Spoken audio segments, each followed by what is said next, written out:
Welcome back to the Leadership Circle, where real leaders share real strategies for growth. I'm your host, Bhargavi Rathi. Today's guest is Ankita Khandelwal, Director at the DTC Group Rajasthan, largest steel company with 200 million in revenue and 500 plus dealers network. A former financial analyst turned entrepreneur, Ankita brought sharp strategies and innovations to a traditional male dominating industry. From launching Rajasthan's first fully automated prefabricated service center to championing women in business. We'll dive into how she's built brand trust in B2B steel, turned innovation into a marketing edge, and carved out a powerful voice where few women speak.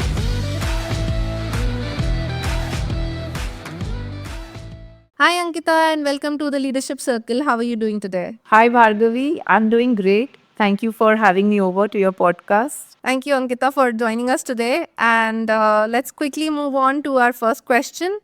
My first question to you is you moved from finance to steel, and that's, I'm sure, very fascinating. How did the background shape your approach to brand building and business strategy? So, basically, I was a financial analyst before from Mumbai, and then I shifted to Jaipur and I settled here after my marriage. Um, so, if you see that finance is the core of any business, so to have a sound financial background definitely helped me in steel business. I think be it any business, if you have your core as finance, it definitely helps you in strategizing your business better. I think it really helped me to read between the lines. It kind of gave me that way out, to see everything not just from a product or a market point of view, but also to see the profit centers and to understand that is this really, is this move going to really be beneficial in terms of the numbers. So I think with finance background, it helped me to analyze the business in a more data driven way than anything else. I think that is very, very important. And on that, I would also ask how much, you have joined, I think almost 5, 7 years back, 10 years back. So how much do you see the growth happening after you have joined in? So basically, I'm a part of my family business. DTC Group has been set up by my father-in-law, Mr. Atul Khandelwal, and he's managing this business for last 30 years, and it is driven by my husband Aditya and my brother-in-law Anand Khandelwal as well. And of course, like me joining, it's been 10 years that I've been a part of the business, and it's very difficult to say that how much has been my individual way. But yes, overall, the group has seen a very good upward growth in last 10 years. So definitely, I think it's all a teamwork. Then it's never an individual effort, but Definitely. It's never a one person game. You got a strong foundation, and then on that foundation you got opportunities to try, test, and scale. I think that's how I look at it now. So, a lot of new technologies, right? And we also had a discussion when we were at the CM's guest list, and we were when I saw you were talking about basically the new technology that you have introduced, like the cut and bend steel technology, right? So, what is it all about? Can you tell the audience more about it, and how is being this new technology shaping what you're doing now?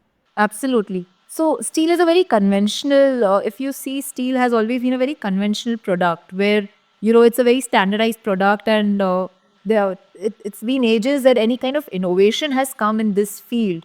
But this is where, if the kind of development that our country is doing, our nation is doing in terms of infra development, in terms of the housing and commercial segment growing, this was much needed because steel and construction is one industry where a lot of investment is pouring in, on the national front.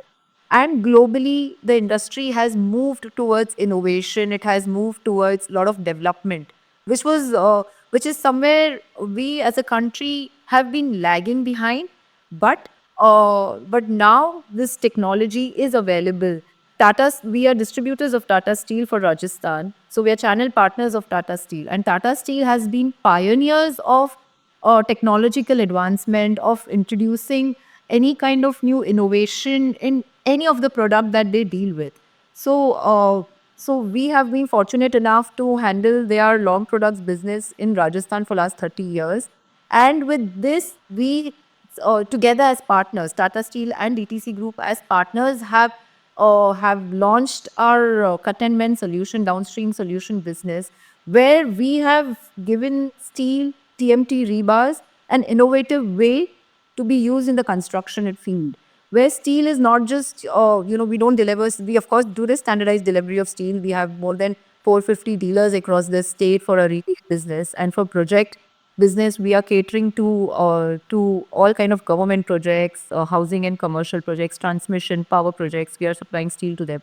Now, what is required is to save steel in terms of the wastage, in terms of the economical benefit that you can give to the client, and also to make it much more efficient. This is possible with the cut and bend technology, where we cut and bend the steel, and we are delivering the steel which can be delivered directly just for assembly. So what percentage, shift market shift do you see in future? Like how many people are currently using this technology from you, or currently buying the product from you, and what do you expect in the future?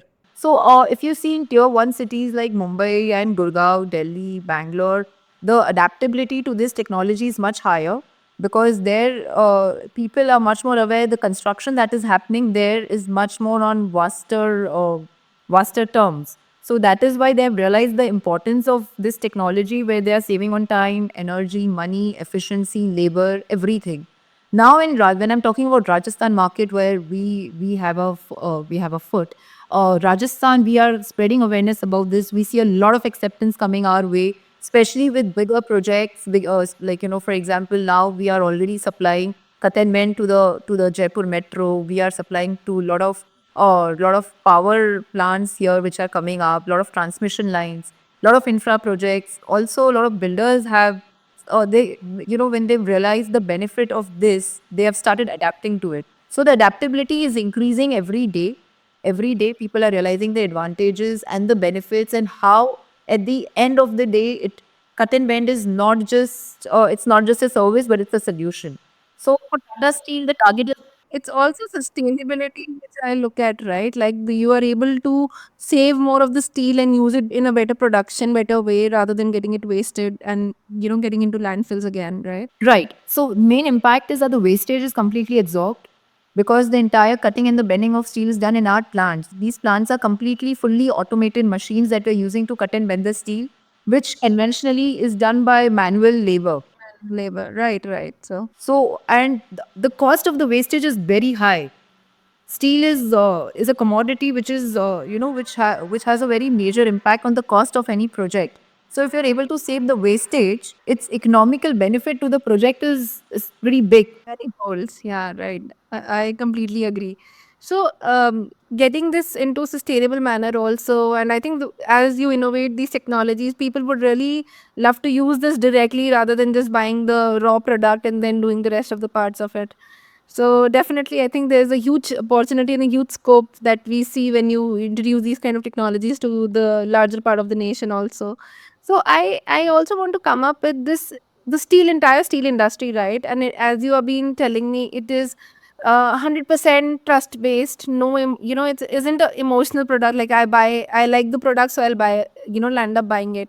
So you said you getting a trust of Tata with you, right? And you are a supplier, probably a channel partner with Tata. So Tata itself holds a huge name, right? But there are a lot of other competitions also in the market coming up. So, and people don't buy through emotions. People actually go ahead and test, try, and look at every penny that they spend on this.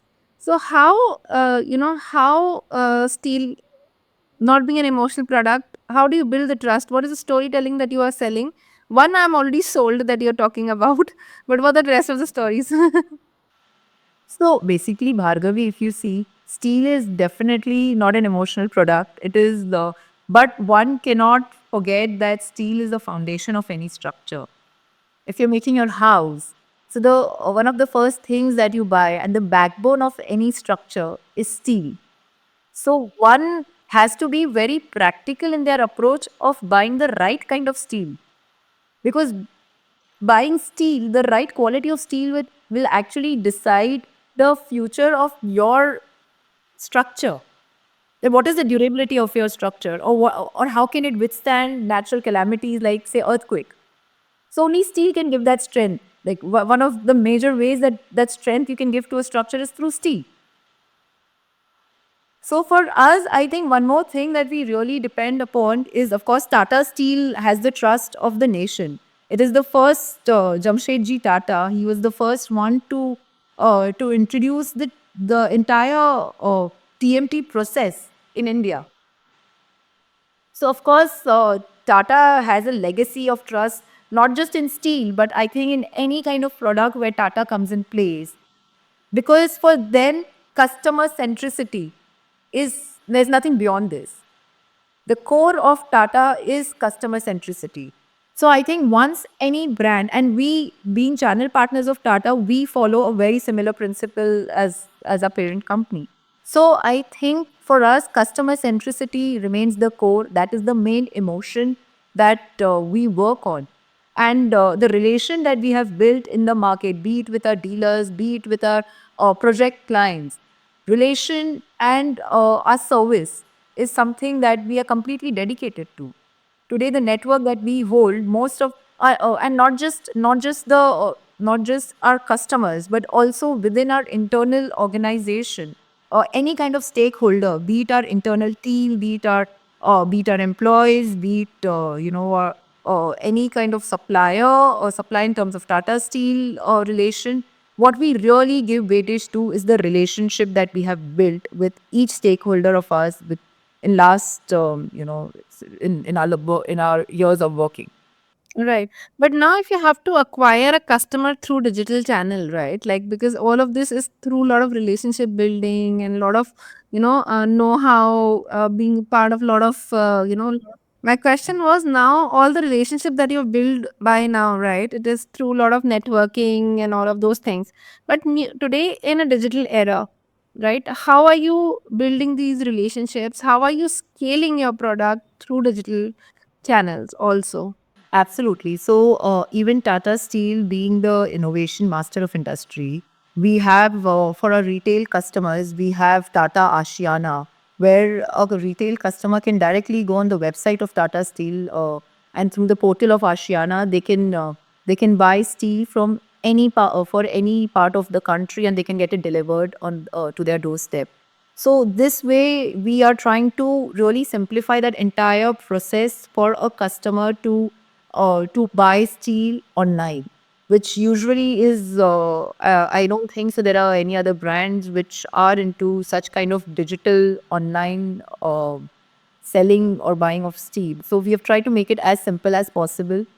For example, if you are sitting in America and if you would like to buy steel for your family sitting here in Kota, you just have to go online and order it, and it will be there on your doorstep. It's as simple as that. Yeah, I was just wondering. I'm constructing a office space right now, but I never thought from that point of view that I can actually buy steel online. Yes, absolutely. So now you know that we can buy everything, or in the convenience of our mobile. Why not steal? So Right, and it is not a small product. It's a quite an expensive product. Like when you buy for the entire project, right? And then that also becoming online, and at least the first traction of acquisitions are happening online. I think that's amazing. Something really nice to and for the future as well that we can buy steel also online. absolutely. So our endeavor is always to make any kind of solution as simple as possible. This has been the endeavor, and with this process, Ashiana is really picking up with. What's your take on the marketing ROI in the construction and the manufacturing world? So, if you see for us, you will not, steel is not a product which I don't think so is, it doesn't require celebrities. But still we have the other advantages. Lot of, I would say there are a lot of people who are getting into the celebrity marketing of steel, but I think what steel really requires is the trust. Agreed, agreed. And hence, I just wanted to understand this more. Like, how do you see the ROI that you spend on marketing? So with us, I think the we do a lot of workshops to spread awareness about our product, about our services. Now that we are into downstream solution business, we do a lot of workshops, and we do a lot of one-on-ones with a lot of learning initiatives we do with with the market, in terms of be it architects or be it structural engineers or be it contractors. We spread awareness to them, trying to explain them what the new technology is. We do a lot of plant visits, where we feel that such plant visits really help them to actually see what is happening. Sometimes when you hear something, it's not that impactful as much it is when you see it in front of you. So we have a lot of plant visits organized in a very structured way, where we invite the industry to come. We invite our customers to come and see that how steel can be cut and bent, and how can it be made easier for you to use on your site. So we do a lot of such marketing activities. Yeah, so it's basically all of those that you just described to me is all of ground marketing channels that I've been using. So I think I just want to add on. Do you like to get into the webinars or to do the workshops or anything? Do we start marketing it online and then gather new people? Because a lot of new generation who wants to probably enter the new markets or enter the steel market, let's say, I'm sure it is not easy for them to directly enter the market, right? So they have to take some small steps. So if I tell you go back 10 years or let's say 30 years, how do you think somebody can enter this market now? Well, I would definitely suggest them that if someone wants to enter the market now, the market is really growing. Steel industry is, especially now that the country is seeing a lot of requirement coming in terms of the infra growth. It's a great industry to be in at this point of time, especially if you're able to give a solution to the industry rather than just a product. So for them, I would definitely suggest them to be in the structured format rather than the unstructured format of the business, because steel is still not a way. There are both the kinds of business running now parallelly, structured and unstructured. So definitely the future is of structured format of business. Okay.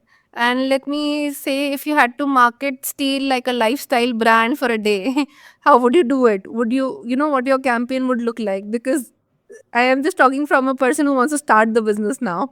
Okay, this is a very interesting question. I've never thought of marketing steel as a lifestyle product, but I think if I think about it, I would say that I would say steel is forever. My tagline would be steel is forever, because Once you buy it or once you wear it, let me put it that way, it is going to be there forever. exactly, because you're building your house or you're building your project with steel as the foundation. So you can change anything later on. You can change the tiles, you can change the furniture, you can change anything. But one thing you cannot change is the steel that you have used.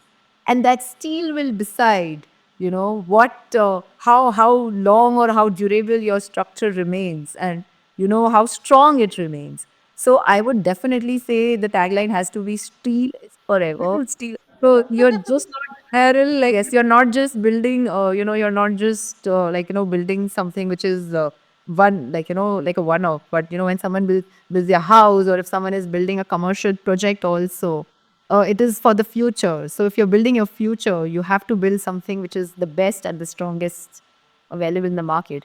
And if I would put it up as an ad, I would actually try to show like a strong bond, probably a family bond which is forever. So I think it is important to focus steel as something which is actually a bond that you create with your structure. I think Ankita, this so nice way that you have put all of this thing like steel is forever. Let me ask you something different now. If not into steel business, what will Ankita be doing? I think I would have definitely continued being a financial analyst if not into steel. But steel is a male dominated zone.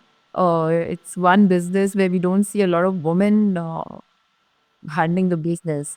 And but I feel really good to be a part of steel industry, because eventually steel industry remains the core of any kind of infrastructural development that the country goes through. And I think now in today's world, no industry is not for women. It's just up to us that how we take up the learning curve and how we adapt to it and how we can give our best to it. I completely agree to that point. I don't think so. Any industry, even I mean, with the recent things that we see, the leadership team is all women. Absolutely. The army, the navy, everywhere it is all about women. So I don't think so. Any industry can define the kind of people that can work, in that particular industry. But yes, it, as you say, steel or construction business is very hard to see a woman leading it. And I'm really proud that you're one of those who are leading such kind of businesses and making such great turnovers in your business. So, anything that you think you want to, say as a last message to our audience who's watching this kind of podcast, who talks about like how the steel industry they can enter, what is it, what is the problem they might face, and something that they can scale up easily. So I would just say this much that be it whichever business you are in, one has to give all that they can. Persistence and consistency is one thing that will give you growth, no matter which industry you are in. And if one is in steel industry, even if they are suppliers or if they are buyers, let us concentrate on solution. Product and service is the conventional way. Moving ahead, the world is going towards solution, innovation. So the more we adapt it and the earlier we adapt it, the better our future is going to be. So rather than running away from it, I think it is the time for us to spread the awareness. It is the time for us to get it into our routine, because this is how we can become better and stronger as as an individual or as a company or even as a nation in the long run. Right, right. Absolutely, Ankita. Absolutely, Ankita. And thank you so much for sharing that, because I think it is very important for us to run towards solution now, because problems we have seen enough. We have been trying to build for like past 50, 60 years. We have been trying to build things out there. And if we start focusing on innovation, we start focusing on how we can solve the problems and solve those problems which are there for like 20 years. We'll be able to see the futuristic coming up, like how we can improvise, reduce the spends, because everything is going to change. The construction that you look today, the industry, the way you look at it today is also going to change in the future. So I think that's there. Thank you, Ankita. Thank you for sharing your insights with us today. And it was beautiful to meet you again. And let's stay connected. Thank you, Bhargavi. It was a pleasure to be here with you, and I'm looking forward to being in touch with you. Thank you. Thank you for having me over. Thank you. Thank you. Bye-bye.